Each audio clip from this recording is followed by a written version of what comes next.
Ryan Patrick here at Peak Fitness and Sports Training, and I want to give you guys a very quick look at the kettlebell windmill. It's marketed as a core exercise, and it really is one of our favorite exercises to use if you have some of the prerequisites to be able to achieve this exercise. So it's a demonstration of mobility at several joints, a demonstration of stability at other joints, all the while keeping the core in a nice position.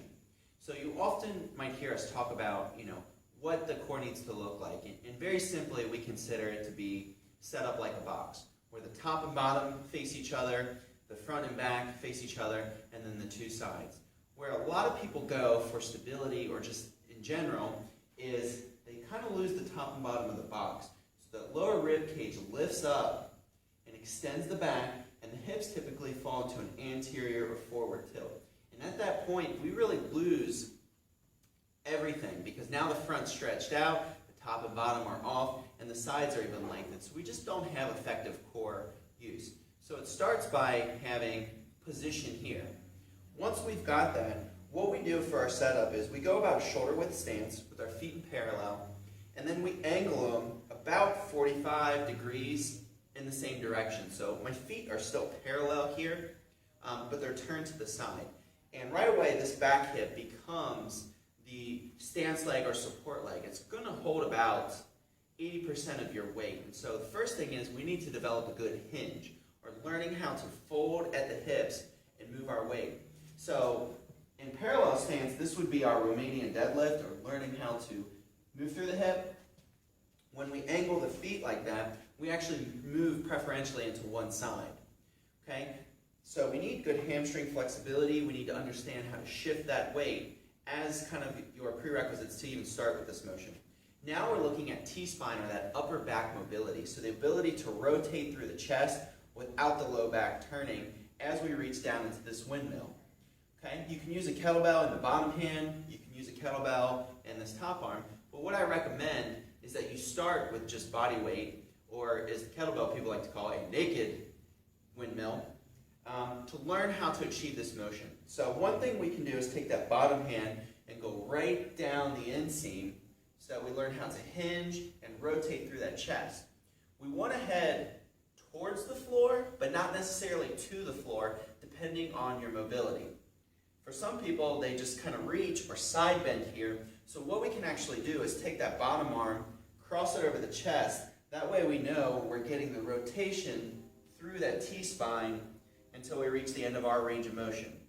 Okay? Now again, 80% of the weight is in this back leg, so I should be able to tap my front foot. I don't want to lean my weight into that, because that's not the windmill. We've really changed the exercise here. As we come up, we're going to use that hip to drive through, just like we would on a Romanian deadlift, and we finish.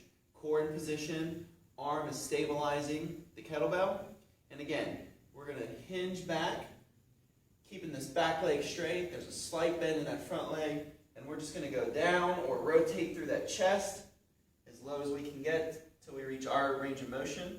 Okay, back should stay in a pretty straight line, and we're going to drive through to finish. So I'll show you what this looks like.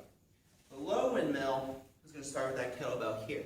So it gives you a little bit of height off of the floor that shortens the range of motion, and it's a great way to continue to develop this pattern.